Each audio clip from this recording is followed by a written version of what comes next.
2026-এর বাজেটে মধ্যবিত্তদের জন্য বড় ঘোষণা। প্রত্যেক মধ্যবিত্ত মানুষের এবার নিজের বাড়ির স্বপ্ন পূরণ হবে। 15 লক্ষ টাকা পর্যন্ত দেওয়া হতে পারে আয়কর ছাড়, বহু পণ্যের ওপর দেওয়া হতে পারে জিএসটি ছাড়ও।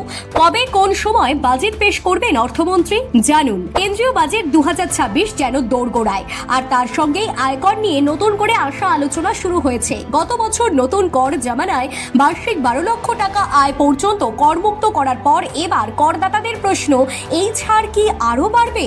এবার কি তাহলে 15 লক্ষ টাকা পর্যন্ত কর ছাড় দেওয়া হতে পারে? আয়কর স্ল্যাবে কি বদল আসতে চলেছে? এইসব সিদ্ধান্তে সরাসরি প্রভাব পড়বে চাকরিজীবী মধ্যবিত্তদের ওপর। চাকরিজীবীদের একাংশ চাইছেন পুরনো কর জমানায় ন্যূনতম ছাড়ের ঊর্ধ্বসীমা বাড়ানো হোক এবং সাধারণ ছাড় আরো বাড়ুক। অন্যদিকে নতুন কর কাঠামোয় থাকা করদাতারা চাইছেন আয়কর স্ল্যাব আরো ঢিলে হোক। বিশেষ করে সর্বোচ্চ 30% করের স্তরটি বার্ষিক 30 লক্ষ টাকা পর্যন্ত তোলা হোক।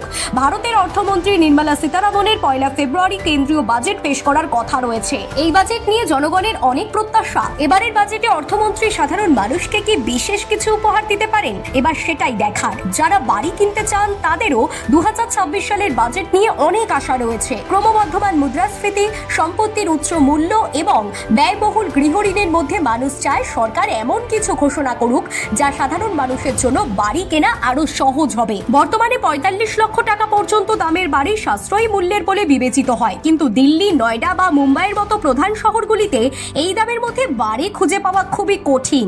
মানুষ আশাবাদী যে এই বছর সরকার সাশ্রয়ী মূল্যের আবাসনের সীমা 45 লক্ষ থেকে বাড়িয়ে 75 লক্ষ টাকা বা তার বেশি করতে পারে। এর ফলে আরো বেশি বাড়ি সাশ্রয়ী মূল্যের আবাসনে আসবে এবং ক্রেতারা কম সুদের হারে ঋণ পাবেন। তারা সরকারি ভর্তুকি থেকেও উপকৃত হবেন। আজকাল অনেকেই গৃহঋণ নিয়ে নিজস্ব বাড়ি কিনছেন। বর্তমানে ধারা 24B এর অধীনে গৃহঋণের সুদের ওপর 2 লক্ষ টাকা পর্যন্ত কর ছাড় দেওয়া হয়।